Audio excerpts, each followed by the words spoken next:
एक छोटे से शहर में एक साधारण सा परिवार रहता था। इस परिवार में थे रमेश जी, उनकी पत्नी सुशीला जी और उनका इकलौता बेटा अर्जुन। रमेश जी बहुत ही सीधे सादे और मेहनती इंसान थे। उन्होंने अपनी पूरी जिंदगी अपने बेटे अर्जुन को एक अच्छा इंसान बनाने में लगा दी थी। सुशीला जी भी अपने बेटे से बहुत प्यार करती थी। उन्होंने हर मुश्किल में अपने बेटे का साथ दिया था। घर में ज्यादा पैसे नहीं थे, लेकिन प्यार और अपनापन इतना था कि कभी किसी चीज की कमी महसूस नहीं हुई। अर्जुन बचपन से ही होनहार था, पढ़ाई में अच्छा था और अपने माता पिता का बहुत सम्मान करता था। जब वो बड़ा हुआ तो उसने ठान लिया कि वह अपने माता पिता की हर खुशी पूरी करेगा। समय बीता और अर्जुन की नौकरी एक बड़ी कंपनी में लग गई। कुछ ही समय में उसे विदेश जाने का मौका मिला। उस दिन घर में खुशी का माहौल था।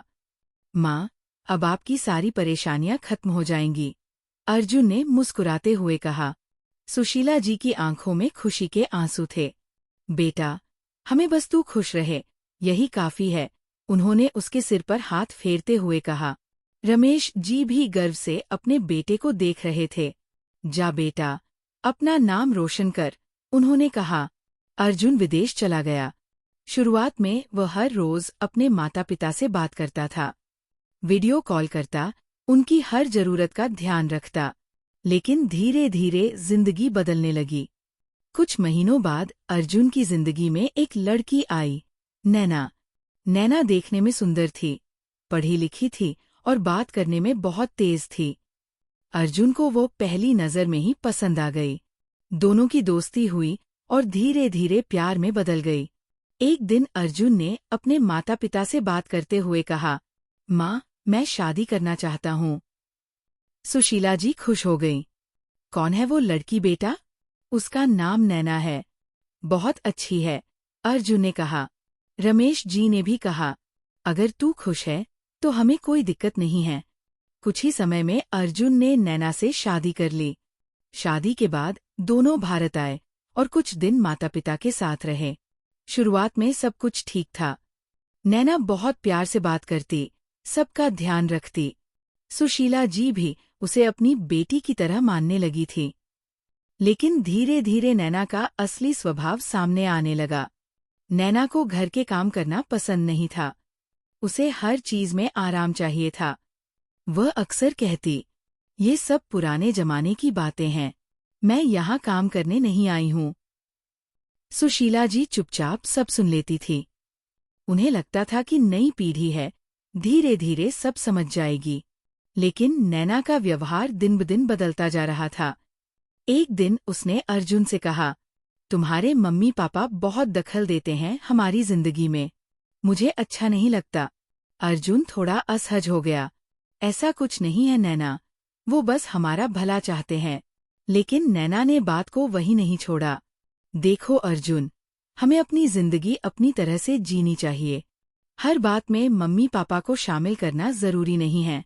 धीरे धीरे अर्जुन भी उसकी बातों में आने लगा। कुछ समय बाद नैना की माँ, कमला देवी, भी उनके साथ रहने आ गई। नैना ने कहा, मेरी मम्मी अकेली रहती है, उन्हें यहाँ ले आना चाहिए। अर्जुन ने बिना ज्यादा सोचे हाँ कर दी। शुरुआत में सब ठीक था, लेकिन अब घर का माहौल पूरी तरह बदल चुका था। कमला देवी और नैना मिलकर धीरे धीरे घर पर हावी होने लगी। एक दिन सुशीला जी बीमार थीं। उन्हें तेज बुखार था, वह बिस्तर पर लेटी हुई थी। तभी नैना कमरे में आई और बोली, माँ जी, आज मेरे कुछ दोस्त घर आ रहे हैं, अच्छा सा खाना बना दीजिए। सुशीला जी ने धीरे से कहा, बेटा, मेरी तबीयत ठीक नहीं है। नैना ने तुरंत जवाब दिया, तो क्या हुआ? दवाई खा लीजिए, काम तो करना ही पड़ेगा। ये सुनकर रमेश जी को बहुत बुरा लगा। उन्होंने गुस्से में कहा, तुम्हें शर्म नहीं आती? वो बीमार है। तभी कमला देवी बीच में बोल पड़ी, अरे भाई, घर का काम तो करना ही पड़ता है, तबीयत ठीक हो या ना हो। रमेश जी ये सुनकर हैरान रह गए। उस दिन के बाद घर का माहौल और खराब हो गया। नैना और उसकी माँ अक्सर सुशीला जी और रमेश जी को ताने देती। कभी खाना समय पर नहीं देती, कभी बात बात पर अपमान करती। अर्जुन भी अब ज्यादा कुछ नहीं कहता था। वह अपनी पत्नी की बातों में आ चुका था। एक दिन घर में पार्टी रखी गई। नैना की कई सहेलियां आई हुई थीं। उसने रमेश जी को पैसे देकर कहा, जाकर बाजार से सामान ले आइए। और सुशीला जी से बोली, रसोई में 10 से 15 लोगों का खाना बनाना है। बीमार होने के बावजूद सुशीला जी काम में लग गईं। रमेश जी सब देख रहे थे, लेकिन कुछ कर नहीं पा रहे थे। जब खाना बन गया तो दोनों से ही कहा गया कि सबको खाना परोसें। उधर नैना और उसकी माँ मेहमानों के साथ हंस हंस कर बातें कर रही थी। ये सब देखकर रमेश जी का सब्र टूट गया। उन्होंने गुस्से में आकर सारा खाना जमीन पर गिरा दिया। पूरा घर सन्न रह गया। नैना चिल्ला उठी, आप लोगों की इतनी हिम्मत! मेरी सहेलियों के सामने मेरी बेइज्जती कर दी। कमला देवी ने भी आग में घी डालते हुए कहा, इन लोगों को घर से निकाल दो। बहुत सिर चढ़ गए हैं। नैना ने भी गुस्से में आकर कहा, सही कह रही हैं मम्मी, अब ये लोग यहाँ नहीं रहेंगे। उस दिन जो हुआ, उसने सब कुछ बदल दिया। नैना ने रमेश जी और सुशीला जी को घर से बाहर निकाल दिया। दोपहर की तेज धूप थी। दोनों बूढ़े माता पिता अपने ही घर से बेघर हो चुके थे। उनके पास जाने के लिए कोई जगह नहीं थी। गांव वाला घर भी अब उनके नाम पर नहीं रहा था। आखिरकार थक-हार कर दोनों एक मंदिर के बाहर जाकर बैठ गए। सुशीला जी की तबीयत और खराब हो गई। रमेश जी की आंखों में आंसू थे। उन्होंने धीरे से कहा, हमने अपने बेटे के लिए सब कुछ किया, और आज ये दिन देखना पड़ा। मंदिर के बाहर बैठे रमेश जी और सुशीला जी की हालत दिन-ब-दिन खराब होती जा रही थी।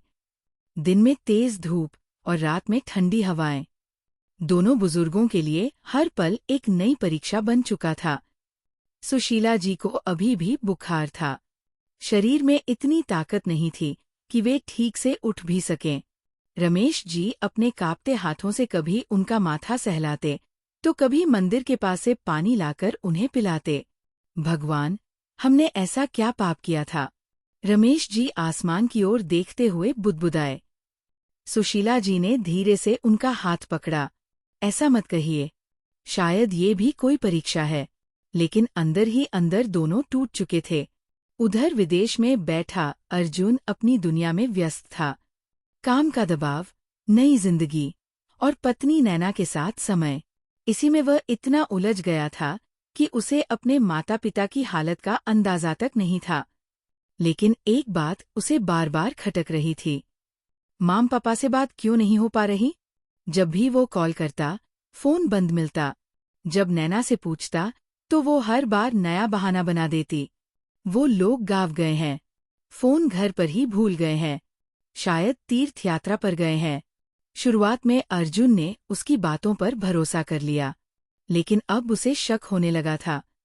एक रात अर्जुन अपने कमरे में अकेला बैठा था।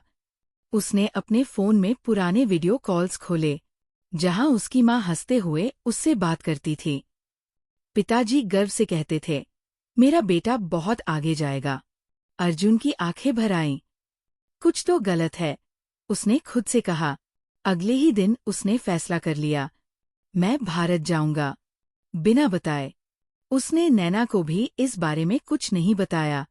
कुछ दिनों बाद अर्जुन अचानक भारत पहुंच गया। सबसे पहले वो अपने गांव गया, जहां उसने सोचा था कि उसके माता पिता होंगे। लेकिन वहां जाकर जो पता चला, उससे उसके पैरों तले जमीन खिसक गई। अरे बेटा, तुम्हारे माँ बाप तो यहाँ आए ही नहीं, गांव के बुजुर्ग ने कहा। अर्जुन के दिल की धड़कन तेज हो गई। क्या? लेकिन उन्होंने तो कहा था कि वो यही हैं। अब अर्जुन को पूरी तरह समझ आ चुका था कि कुछ बहुत बड़ा छुपाया गया है। घबराया हुआ अर्जुन सीधे शहर लौटा। रास्ते में उसे एक ही बात सता रही थी, मेरे माम पापा कहाँ हैं? थका हुआ, परेशान अर्जुन एक मंदिर के पास रुका। वो अंदर गया, माथा टेका, और जैसे ही बाहर निकला, उसकी नज़र एक कोने में बैठे दो बुजुर्गों पर पड़ी। उनकी हालत बहुत खराब थी, कपड़े मैले, चेहरों पर थकान। लेकिन जैसे ही उसने ध्यान से देखा, उसका दिल जोर से धड़क उठा। माँ, पापा। वह दौड़ता हुआ उनके पास गया। माँ, पापा, ये क्या हालत हो गई आपकी? सुशीला जी ने धीरे धीरे आंखें खोलीं। पहले तो उन्हें यकीन ही नहीं हुआ। फिर जैसे ही उन्होंने अर्जुन को देखा, अर्जुन, उनकी आंखों से आंसू बहने लगे। रमेश जी भी रो पड़े। बेटा, तू आ गया। अर्जुन अपने माता पिता के गले लगकर फूट फूट कर रोने लगा। ये सब कैसे हुआ? आपने मुझे बताया क्यों नहीं? रमेश जी ने कांपती आवाज में सारी कहानी बतानी शुरू की। कैसे नैना और उसकी माँ ने उनका अपमान किया, कैसे उन्हें खाना तक नहीं दिया, कैसे बीमार होने के बावजूद काम करवाया, और आखिर में कैसे उन्हें घर से निकाल दिया। हर एक शब्द अर्जुन के दिल में तीर की तरह चुभ रहा था। उसकी आंखों में आंसू थे, लेकिन अंदर गुस्से का ज्वालामुखी भी फूट रहा था। मैंने आप लोगों को इस हालत में छोड़ दिया। मैं कैसा बेटा हूँ? वह खुद को कोसने लगा। सुशीला जी ने उसका चेहरा पकड़ा। नहीं बेटा, इसमें तेरी कोई गलती नहीं। लेकिन अर्जुन अब सब समझ चुका था। उसने अपने माता पिता को तुरंत वहां से उठाया, उन्हें एक अच्छे अस्पताल में भर्ती कराया। डॉक्टर ने कहा, अगर थोड़ी और देर हो जाती तो हालत और बिगड़ सकती थी। ये सुनकर अर्जुन अंदर से टूट गया। कुछ दिन अस्पताल में इलाज चला। धीरे धीरे दोनों की तबीयत ठीक होने लगी। अर्जुन हर पल उनके साथ रहता, उनकी सेवा करता। उसके दिल में एक ही बात थी, अब मैं सब ठीक करूंगा, और जिसने ये किया है उसे उसके कर्मों का फल जरूर मिलेगा। जब माता पिता पूरी तरह ठीक हो गए तो अर्जुन उन्हें एक अच्छे होटल में लेकर गया। वो उन्हें अब उस घर में नहीं ले जाना चाहता था जहां उनके साथ इतना बुरा हुआ था। अब बारी थी सच का सामना करने की। अर्जुन सीधे अपने घर पहुंचा। जैसे ही दरवाजा खोला, अंदर का नजारा देखकर उसका खून खौल उठा। नैना और उसकी माँ आराम से बैठी थीं। चाय पी रही थीं, हंस रही थीं, जैसे कुछ हुआ ही ना हो। नैना ने जैसे ही अर्जुन को देखा, उसका चेहरा एकदम उतर गया। अर्जुन, तुम? अचानक कमला देवी भी घबरा गई। लेकिन अर्जुन के चेहरे पर एक अजीब सी शांति थी। वह मुस्कुराया।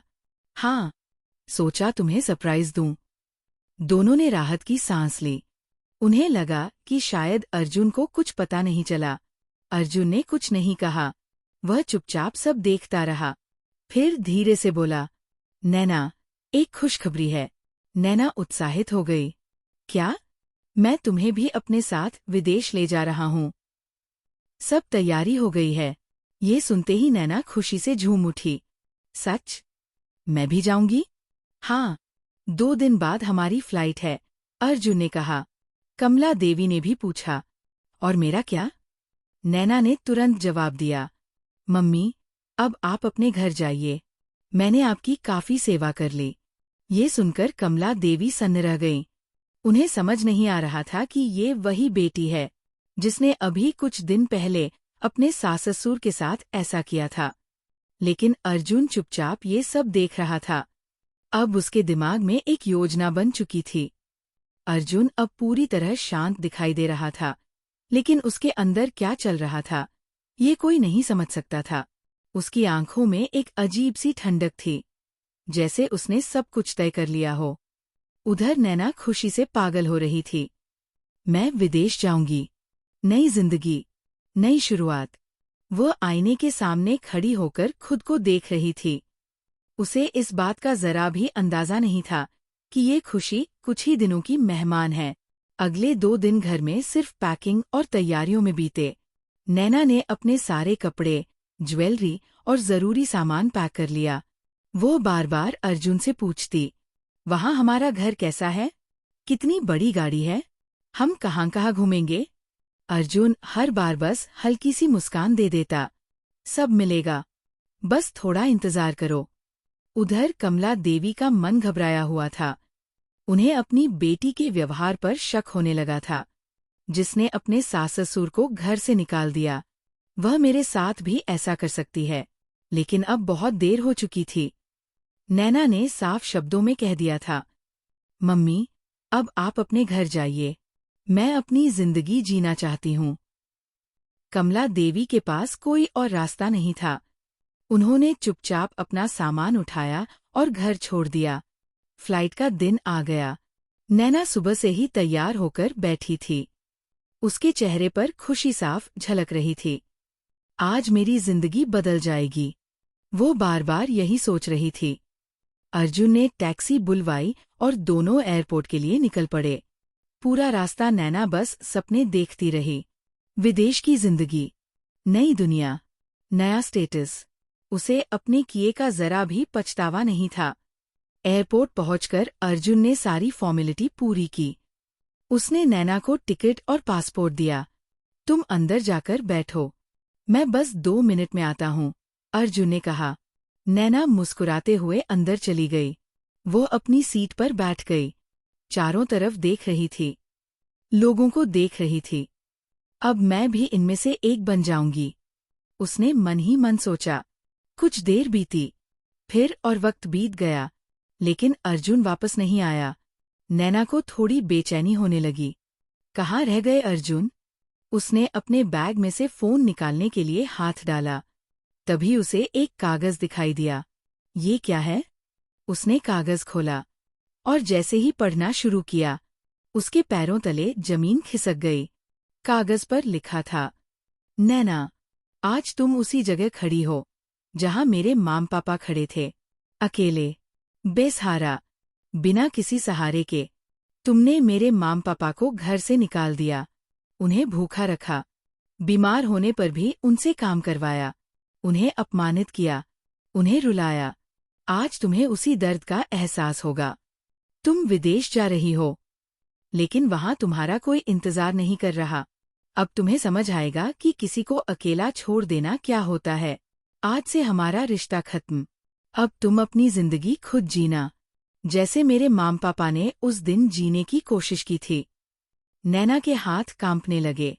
उसकी आंखों से आंसू बहने लगे। नहीं, ये सच नहीं हो सकता, वो बार बार खुद से कह रही थी। तभी अनाउंसमेंट हुआ, फ्लाइट टेक ऑफ के लिए तैयार है।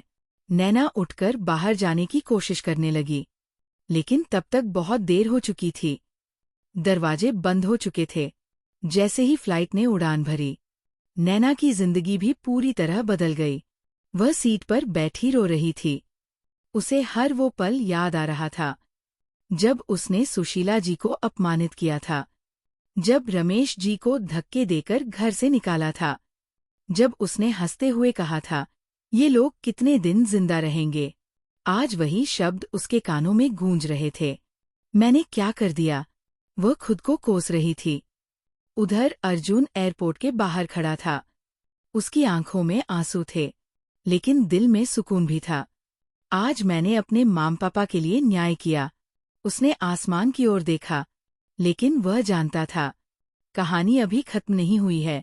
कुछ दिनों बाद नैना विदेश पहुंच चुकी थी, लेकिन वहां उसका कोई इंतजाम नहीं था। ना घर, ना पैसा, ना कोई जान पहचान। पहले दिन उसने एयरपोर्ट पर ही रात बिताई। दूसरे दिन उसने काम ढूंढने की कोशिश की, लेकिन बिना पहचान और पैसे के कोई उसे काम देने को तैयार नहीं था। धीरे धीरे उसके पैसे खत्म होने लगे। उसे भूखा रहना पड़ा, कभी इधर कभी उधर भटकना पड़ा। अब उसे हर पल अपने किए पर पछतावा हो रहा था। काश मैंने ऐसा ना किया होता, वो बार बार यही सोचती। उधर भारत में अर्जुन अपने माता पिता के साथ था। उसने उनके लिए एक नया घर खरीदा, एक ऐसा घर जहां कोई उन्हें अपमानित ना कर सके, जहां वे सम्मान के साथ जी सकें। जिस दिन वे नए घर में पहुंचे, रमेश जी और सुशीला जी की आंखों में खुशी के आंसू थे। बेटा, अब हमें कोई यहाँ से नहीं निकाल सकता, अर्जुन ने मुस्कुराते हुए कहा। ये घर आपके नाम है। दोनों माता पिता अपने बेटे को गले लगाकर रो पड़े। लेकिन इसी बीच एक दिन अर्जुन के फोन पर कॉल आया। स्क्रीन पर नाम था, नैना। अर्जुन ने कुछ पल फोन को देखा और फिर कॉल काट दिया, लेकिन कॉल बार बार आता रहा। आखिरकार रमेश जी ने कहा, उठा ले बेटा, देख क्या कहना चाहती है। अर्जुन ने फोन उठाया। उधर से रोने की आवाज आई। अर्जुन, मुझे माफ कर दो, मैंने बहुत बड़ी गलती की। फोन की दूसरी तरफ से आती सिसकियों की आवाज ने अर्जुन के दिल को झकझोर दिया। अर्जुन, प्लीज, एक बार मेरी बात सुन लो। नैना की आवाज कांप रही थी। अर्जुन कुछ पल चुप रहा। उसके चेहरे पर गुस्सा नहीं था, लेकिन दर्द जरूर था। कहो, उसने धीमी आवाज में कहा। अर्जुन, मैंने बहुत बड़ी गलती कर दी। मैंने आपके माम पापा के साथ बहुत बुरा किया। मुझे उसकी सजा मिल रही है। नैना जोर जोर से रोने लगी। यहाँ मेरा कोई नहीं है, ना रहने की जगह, ना खाने के पैसे। मैं हर दिन मर रही हूँ अर्जुन, प्लीज मुझे माफ कर दो। अर्जुन ने आंखें बंद कर लीं। उसके सामने अपने माम पापा की वो हालत घूम गई। मंदिर के बाहर बैठे हुए, भूखे, बीमार, अपमानित। उसका दिल फिर से सख्त हो गया। जब मेरे माम पापा इस हालत में थे, तब तुम्हें दया नहीं आई? उसने ठंडे स्वर में पूछा। नैना कुछ पल के लिए चुप हो गई, फिर रोते हुए बोली, मुझे समझ नहीं आया अर्जुन। मैं लालच में अंधी हो गई थी। मुझे सिर्फ अपनी खुशी दिखाई दे रही थी। लेकिन अब मुझे सब समझ आ गया है, किसी को दर्द देना कितना बड़ा पाप होता है। अर्जुन ने कोई जवाब नहीं दिया। फोन के उस पार सिर्फ रोने की आवाज थी। उसी समय पास बैठे रमेश जी और सुशीला जी अर्जुन की तरफ देखने लगे। उनके चेहरे पर चिंता साफ दिख रही थी। क्या हुआ बेटा? सुशीला जी ने धीरे से पूछा। अर्जुन ने फोन स्पीकर पर डाल दिया। नैना की रोती हुई आवाज अब सब सुन सकते थे। माँ जी, पापा जी, मुझे माफ कर दीजिए। मैंने आप लोगों के साथ बहुत बुरा किया। ये सुनते ही सुशीला जी की आंखों में आंसू आ गए। उनके दिल में दर्द था, लेकिन साथ ही एक माँ का दिल भी था। रमेश जी भी चुप हो गए। कुछ पल के लिए वहां सन्नाटा छा गया। फिर सुशीला जी ने धीरे से कहा, बेटा, इंसान से गलती हो जाती है, लेकिन उसे मान लेना बहुत बड़ी बात होती है। अर्जुन ने हैरानी से अपनी माँ की तरफ देखा। माँ, आप? सुशीला जी ने उसकी ओर देखकर कहा, बेटा, हम भी किसी के माँ बाप हैं। अगर आज हमारा बच्चा गलती करे और माफी मांगे, तो क्या हम उसे माफ नहीं करेंगे? अर्जुन के अंदर एक संघर्ष चल रहा था। एक तरफ उसका गुस्सा था, दूसरी तरफ उसके माम पापा की सीख। फोन के उस पार नैना लगातार रो रही थी। माँ जी, मैं वादा करती हूँ, अगर आप मुझे एक मौका देंगे, तो मैं अपनी पूरी जिंदगी आपकी सेवा में लगा दूंगी। रमेश जी ने गहरी सांस ली। बेटा अर्जुन, उन्होंने शांत स्वर में कहा, सजा देना आसान होता है, लेकिन माफ करना बहुत बड़ा काम होता है। अर्जुन की आंखें नम हो गईं। उसे समझ नहीं आ रहा था कि क्या करे। कुछ देर चुप रहने के बाद उसने फोन उठाया और बोला, नैना, अभी तुम वहीं रहो, मैं सोचकर बताऊंगा। और उसने कॉल काट दिया। कमरे में फिर से सन्नाटा छा गया। अर्जुन खिड़की के पास जाकर खड़ा हो गया। बाहर अंधेरा था और अंदर उसके दिल में भी। क्या मैं उसे वापस लाऊं? वो खुद से सवाल कर रहा था। उसे अपने माम पापा का दर्द याद था, लेकिन अब उनके शब्द भी उसके कानों में गूंज रहे थे। माफ करना बहुत बड़ा काम होता है। पूरी रात अर्जुन सो नहीं पाया। वह बार बार सोचता रहा, अगर मैं उसे माफ कर दूं, तो क्या वो सच में बदल जाएगी? और अगर ना करूं, तो क्या मैं गलत हो जाऊंगा? उधर विदेश में नैना की हालत दिन ब दिन खराब होती जा रही थी। उसके पास अब पैसे खत्म हो चुके थे। वह कई बार काम ढूंढने गई, लेकिन हर जगह उसे मना कर दिया गया। एक दिन तो ऐसा भी आया जब उसके पास खाने के लिए कुछ नहीं था। वो सड़क किनारे बैठी रो रही थी। उसकी हालत देखकर एक बुजुर्ग महिला उसके पास आई। बेटी, क्या हुआ? नैना ने रोते रोते अपनी पूरी कहानी बता दी। बुजुर्ग महिला ने ध्यान से उसकी बात सुनी, फिर धीरे से कहा, बेटी, जो हम दूसरों के साथ करते हैं, वही हमारे पास वापस आता है। नैना सिर झुकाकर रोने लगी। मुझे अब समझ आ गया है, लेकिन अब बहुत देर हो गई। महिला ने उसका हाथ पकड़ा। देर कभी नहीं होती, अगर दिल से पछतावा हो। उनकी बात नैना के दिल को छू गई। उधर भारत में अर्जुन ने अगले दिन फैसला लिया। वह अपने माम पापा के पास गया और बोला, अगर आप दोनों कहें तो मैं उसे वापस ले आऊं। सुशीला जी ने तुरंत कहा, ले आ बेटा, उसे एक मौका जरूर देना चाहिए। रमेश जी ने भी सिर हिलाया, हाँ बेटा, लेकिन इस बार उसे अपनी गलती का एहसास होना चाहिए। अर्जुन ने गहरी सांस ली। अब फैसला हो चुका था। उसने उसी दिन नैना को फोन किया। फोन उठते ही नैना रो पड़ी। अर्जुन, प्लीज।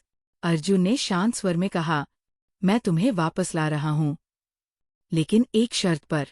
नैना ने तुरंत कहा, जो कहोगे मैं मानूंगी। इस बार तुम्हें मेरी पत्नी नहीं, मेरे माम पापा की बहू बनकर जीना होगा। नैना कुछ पल के लिए चुप हो गई, फिर बोली, मैं तैयार हूं, मैं सब करूंगी। अर्जुन ने कहा, ठीक है, मैं टिकट भेज रहा हूं। फोन कट गया। नैना की आंखों में पहली बार उम्मीद की चमक आई। कुछ दिनों बाद नैना भारत वापस आ रही थी। फ्लाइट में बैठी वो पूरे रास्ते रोती रही। उसे हर वो पल याद आ रहा था जब उसने गलत किया था। क्या माम पापा मुझे माफ कर देंगे? वो बार बार सोच रही थी। जैसे ही वो एयरपोर्ट पर उतरी, उसका दिल जोर जोर से धड़क रहा था। बाहर अर्जुन खड़ा था। नैना धीरे धीरे उसके पास आई। उसकी आंखें झुकी हुई थीं। अर्जुन, उसकी आवाज में डर था, पछतावा था। अर्जुन ने सिर्फ इतना कहा, चलो। दोनों घर की ओर निकल पड़े। रास्ते भर कोई बात नहीं हुई। जैसे ही घर के बाहर पहुंचे, नैना के कदम रुक गए। उसका दिल कांप रहा था। अंदर चलो, अर्जुन ने कहा। दरवाजा खुला। अंदर सुशीला जी और रमेश जी बैठे थे। नैना उन्हें देखते ही रो पड़ी। वह दौड़कर उनके पास गई और उनके पैरों में गिर गई। माँ जी, पापा जी, मुझे माफ कर दीजिए, मैंने बहुत बड़ा पाप किया है। उसके आंसू उनके पैरों को भिगो रहे थे। सुशीला जी की आंखों में भी आंसू आ गए। उन्होंने धीरे से उसका सिर उठाया। बेटी, उठो। नैना और जोर से रोने लगी। नहीं माँ जी, जब तक आप मुझे माफ नहीं करेंगी, मैं नहीं उठूंगी। रमेश जी ने भी उसकी ओर देखा। उनके चेहरे पर कठोरता नहीं थी, बस एक गहरी समझ थी। कुछ पल बाद सुशीला जी ने उसे गले लगा लिया। माफ किया, बस इतना कहा। नैना फूट फूट कर रोने लगी। उस दिन घर में एक नई शुरुआत हुई, लेकिन इस बार सब कुछ पहले जैसा नहीं था। अब रिश्तों में समझ थी, संस्कार थे, और सबसे बड़ी बात, पछतावे से आई हुई सच्चाई थी। तो दोस्तों, कैसी लगी आपको ये कहानी? क्या इस कहानी ने आपके दिल को छू लिया? क्या आपको भी ऐसा लगा कि कभी कभी हम अपने ही रिश्तों की कदर करना भूल जाते हैं? जरा सोचिए, अगर अर्जुन समय पर वापस नहीं आता तो उसके माता पिता का क्या होता? क्या नैना को अपने किए की सजा मिलनी चाहिए थी, या उसे पहले ही माफ कर देना चाहिए था? अगर आप अर्जुन की जगह होते तो क्या आप भी ऐसा ही फैसला लेते, या कुछ अलग करते? क्या माता पिता के साथ ऐसा व्यवहार करने वाले इंसान को दूसरा मौका मिलना चाहिए? और सबसे बड़ा सवाल, क्या आज के समय में हम अपने माता पिता को उतनी इज्जत और प्यार दे रहे हैं जितना उन्हें मिलना चाहिए? दोस्तों, ये सिर्फ एक कहानी नहीं है, ये एक आईना है जो हमें हमारे रिश्तों की सच्चाई दिखाता है। कहीं ना कहीं हम सबकी जिंदगी में ऐसे पल आते हैं जहां हमें तय करना होता है, अहंकार चुनना है या रिश्ते बचाने हैं। अगर इस कहानी ने आपको कुछ सिखाया है, अगर आपके दिल में अपने माता पिता के लिए और ज्यादा प्यार जागा है, तो इस वीडियो को एक छोटा सा लाइक जरूर करें। अपने दोस्तों और परिवार के साथ इसे शेयर करें ताकि ये संदेश ज्यादा से ज्यादा लोगों तक पहुंचे। और हाँ, ऐसी ही दिल को छू जाने वाली कहानियां सुनने के लिए हमारे चैनल को सब्सक्राइब करना बिल्कुल ना भूलें। आपका एक सब्सक्राइब हमारे लिए बहुत बड़ी प्रेरणा है। धन्यवाद।